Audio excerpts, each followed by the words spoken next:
I need to tell you what happened on Route 80. Because I'm still driving and my brother died 3 weeks ago, and I think he's trying to warn me about something. I'm a long-haul trucker. Started 6 months ago after my warehouse job got automated. My brother Danny drove this same route for 12 years. He taught me everything: how to log hours, which rest stops have hot showers, how to stay awake on empty Nebraska highways at 4 a.m. Danny died in his truck on Route 80. Heart attack at 41. They found him at a rest area near mile marker 347, slumped over the wheel. I took over his route. Needed the money. His dispatcher said I could have his regular run if I wanted it. Denver to New York twice a week. Same truck Danny drove. Same route. Night 1. Around midnight in Nebraska, I adjusted my side mirror. Someone stood on the shoulder watching my truck pass. Tall, completely still, head tilted at an odd angle. No car nearby, no reflective gear, just standing there in the darkness. When I checked again, empty road. Night 2, different spot, same highway. This time in my rear view.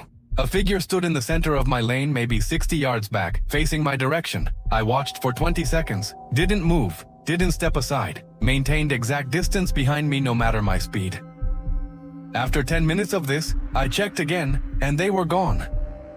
At a truck stop in Iowa, I asked the cashier about weird sightings on Route 80.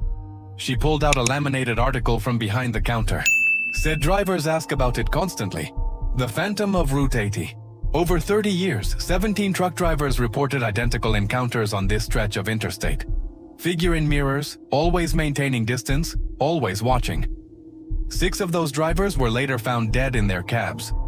Causes varied: heart attack, stroke, carbon monoxide, one listed as unknown. All were found at rest areas between mile markers 300 and 400. One driver, Andre Bishop, called 911 4 times in his final 6 hours, reporting someone inside the truck with me but only in the mirrors. His final words on the call: "It's tilting its head the same way I am. I'm not doing it on purpose."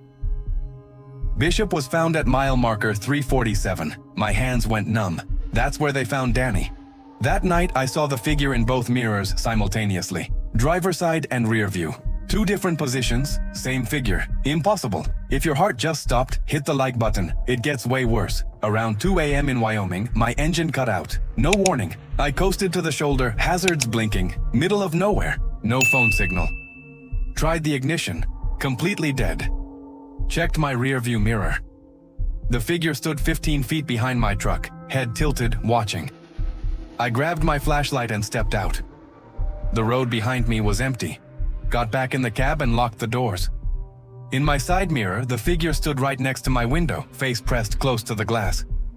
I radioed CB channel 19. "Anyone out there? I'm broken down, mile marker 296, and I need..." "You seeing things in your mirrors?" A rough voice cut in. "Figure that don't belong?" "Yes. Get out of that truck right now. Walk to the nearest rest area. Don't look at any reflective surface, not your phone screen, not puddles, nothing. Move." "Who is this?" "Ray Kowalski. Drove this route for 38 years. Get out now." I opened my door. My side mirror showed the figure standing in front of my truck. When I looked at the actual road, nothing there. Just in the mirror. I ran. Left everything. Ran for 2 miles along the shoulder until I saw rest area lights.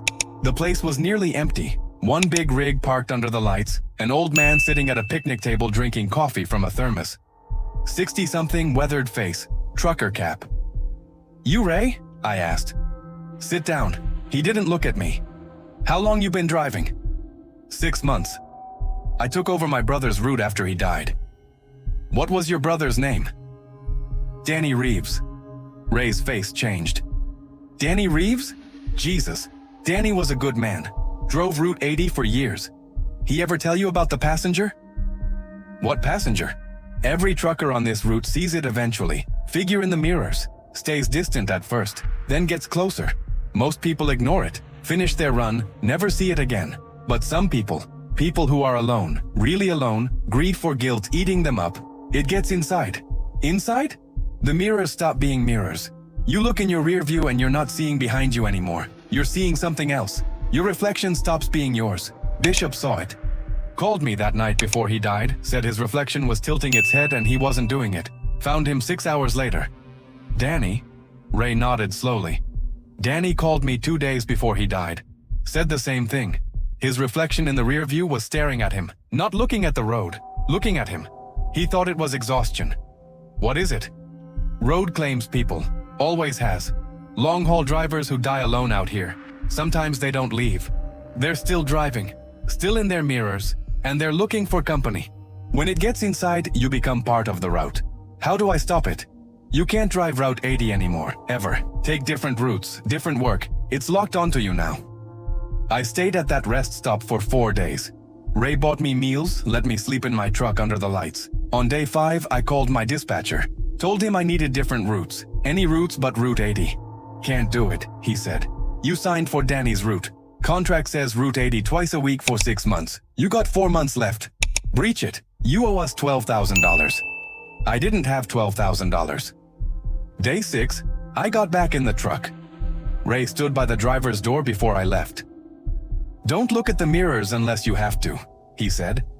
And if your reflection does something you didn't do, stop driving. Whatever it takes, stop. I pulled back onto Route 80 at dusk. Around midnight, I checked my rear view to switch lanes. My own face looked back at me, but my head tilted slowly to the right. I wasn't tilting my head. I straightened my neck. Looked again. My reflection's head stayed tilted. I looked at my hands on the wheel, 10 and 2 position. Looked back at the mirror. My reflection's hands were at 6 o'clock, resting on my lap. But my real hands were on the wheel. I tried to pull over. My hands wouldn't respond. The wheel stayed straight. I tried the brake pedal. My foot wouldn't move. The truck drove itself. I looked at my side mirror. Someone sat in my passenger seat now. Head tilted at that same angle, staring forward at the dark highway. I turned to look. Empty seat. Looked back at the mirror. They were still there, sitting right next to me. I tried to scream. My mouth wouldn't open. That was 8 days ago. I haven't stopped driving since. My truck passes rest areas, passes exits. I can't leave Route 80. My hands stay on the wheel even though I'm not steering. My foot stays on the gas even though I'm not pressing it. Other truckers pass me. I try to signal them, my hands won't wave. They stay perfectly still on the wheel. I'm typing this on my phone one-handed, propped on my knee. But when I look down, both my hands are on the wheel and the phone is typing by itself. I keep passing mile marker 347, where they found Danny, where they found Bishop. I think I finally understand. Danny didn't die of a heart attack.